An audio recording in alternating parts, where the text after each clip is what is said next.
Hello, Internet. It is I, Malik Aaron, and welcome back to Box Office Predictions. Today, we're going to be talking about I Know What You Did Last Summer, the 2025 version, I should add. So, as usual, we're going to be going over the pros and cons. So, let's get to it. Pros. So, this right here is a legacy sequel to I Know What You Did Last Summer, the original, which came out all the way back in 1997. So, yeah. So, when this released, it came out around the same time as Scream. And this is important because both movies share the same screenwriter, that screenwriter being Kevin Williamson. And I just realized, like, while I was doing research, that the dude is making Scream 7 for next year. I did not know that at all. So that caught me by surprise. I was like, oh, okay then. But anywho, yeah, I Know What You Did Last Summer. Despite not being reviewed all that well critically, it was a hit. It made a decent chunk of change. Made 72 million domestic, 125 million worldwide on a budget of 17 million. That's pretty darn good. And this and Scream are labeled as like the movies that brought the slasher movie back after it was basically that genre was just dead for a long period of time. So it has its place in horror history because of that. Not to mention this movie, along with Scream, were played a big role in Scary Movie, where Scary Movie's plot was basically those two movies just merged. So like, that's important too. But yeah, so that was like the original. It got a sequel the next year. I Still Know What You Did Last Summer, which didn't do as well. It was seen as a terrible movie, a complete cash grab, but it didn't do terrible. I mean, its domestic run, it was definitely quite a bit worse than the first movie. And they released it in November, which is very strange. That's not really a month associated with slasher flicks. But then again, Scream came out in December, so there's that. um, but yeah, I'm pretty sure its worldwide number is a lot higher than this. I think it's like an 84 million, something like that. So yeah, I mean, it was still technically a hit. I'm not even going to talk about Always Know What You Did Last Summer. That was a direct to DVD movie, so that should tell you all you need to know about that. So yeah, I mean, I guess the original movie still has some value to it. If it didn't, why would they even make this? So I guess I'll label that as a pro. Another pro is that we got some returning actors from that original movie. Two of them, actually. First being Jennifer Love Hewitt, who was it was a big name in the '90s as like a I guess like a teen like heartthrob. Like movies, and I'm looking at her Wikipedia page. Apparently, she was in some shows. One of them being Party of Five, which is considered like her breakthrough. So then her main claim to fame in the movie world was the I Know What You Did Last Summer movies. And I completely forgot she played Liz in the Garfield movies. I that slipped my mind. I was like, oh wow, okay. Yeah, and then I didn't even realize she was in Tropic Thunder as herself. Apparently, then after that, she did like a whole in the movie world, just a whole lot of nothing. It's mainly just TV. So she's here, but that's not all. We also got Freddie Prince Jr. Yeah, he's been also like '90s like teen heartthrob. The movies like I Know What You Did Last Summer and She's All That and stuff like that. He was Fred in the Scooby Doo movies, the movies that were written by James Gunn. Yes, that is a fact. You think I'm making that up? That is true. James Gunn wrote those flicks, which explains uh, their unhinged qualities, but those qualities make them good. So But yeah, Freddie Prinze Jr. has been like in those movies, you know, some not really anything after that. Mainly just like TV related stuff.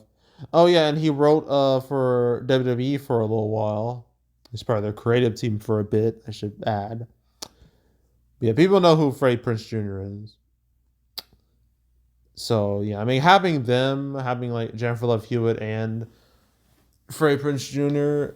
here, I mean I guess that helps, I guess, with like the nostalgia play. So I'll label that as a pro.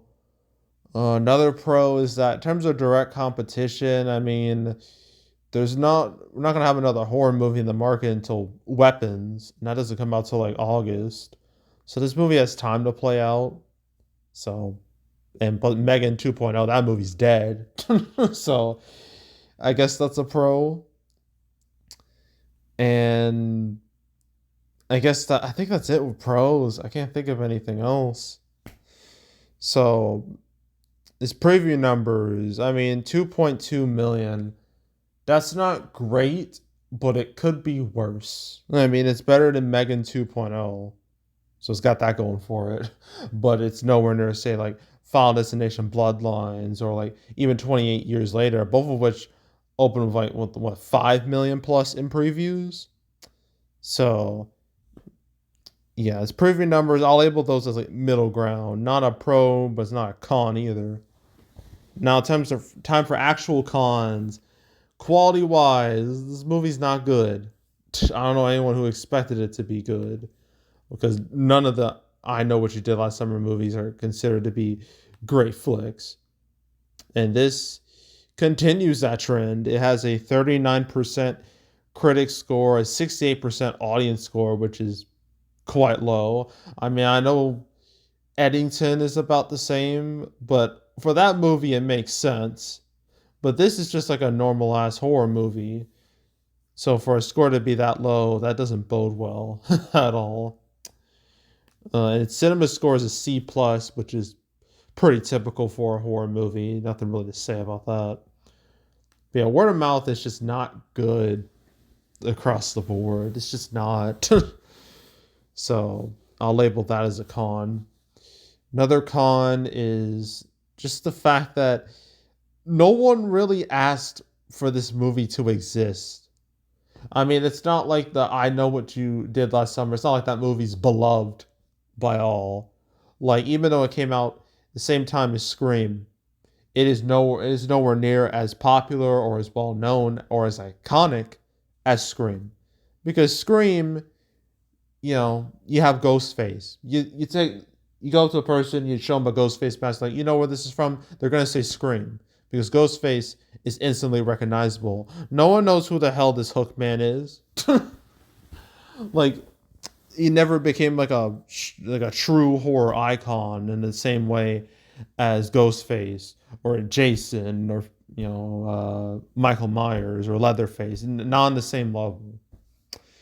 So yeah, so it's kind of a series that peaked in the '90s, and then after like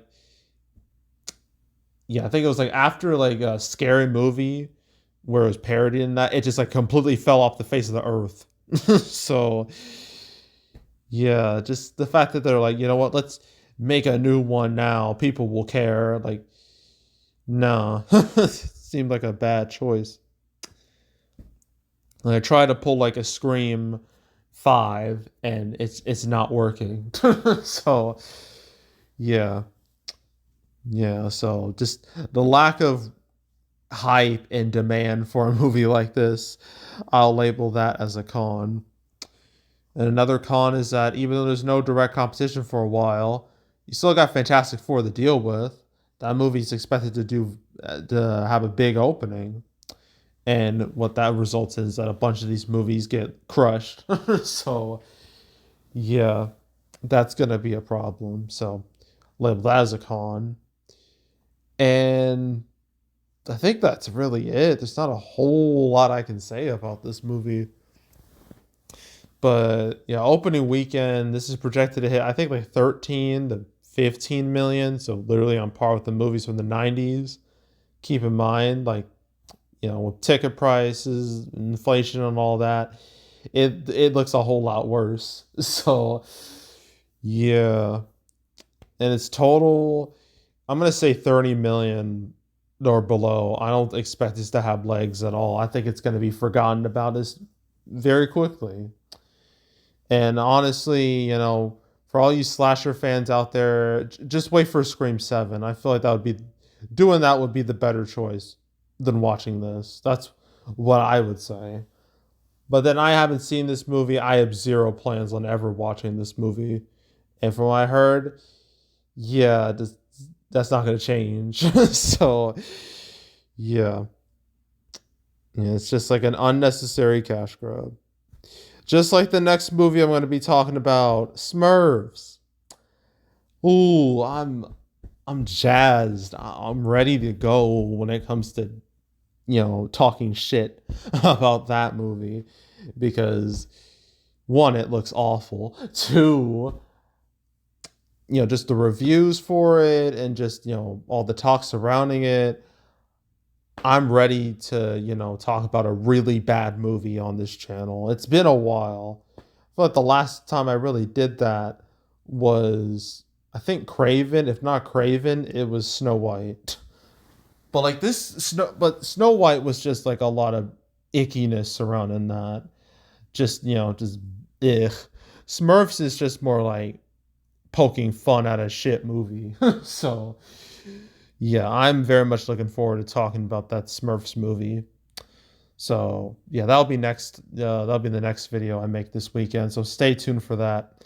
And yeah, that's it. That's all. Make sure to subscribe, like this video, leave a comment, turn notifications, share the whole drill. You want to check out more videos like this? I got playlists on the homepage, all previous prediction videos I made this year, the past few years. You want to watch any of them, go right ahead. There's also box office recaps where I go over the box office results for any particular month. I just recently made my June 2025 recap video. My July recap video won't be till the weekend of August 8th.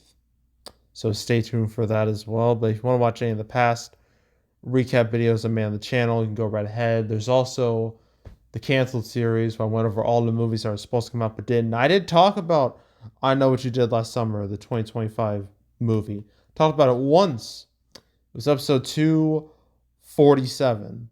I talked about it alongside a bunch of horror movies. Five Nights at Freddy's 2, Megan 2.0, Black Phone 2, and Insidious 6. So I talked about all those movies in one video. So if you want to watch that episode of Canceled or any other ones I've made on the channel, there's 250 of them. So if you want to binge watch that whole series from beginning to end, I highly suggest you do it. So go do it. And yeah, that's it. That's all. I am out. Goodbye.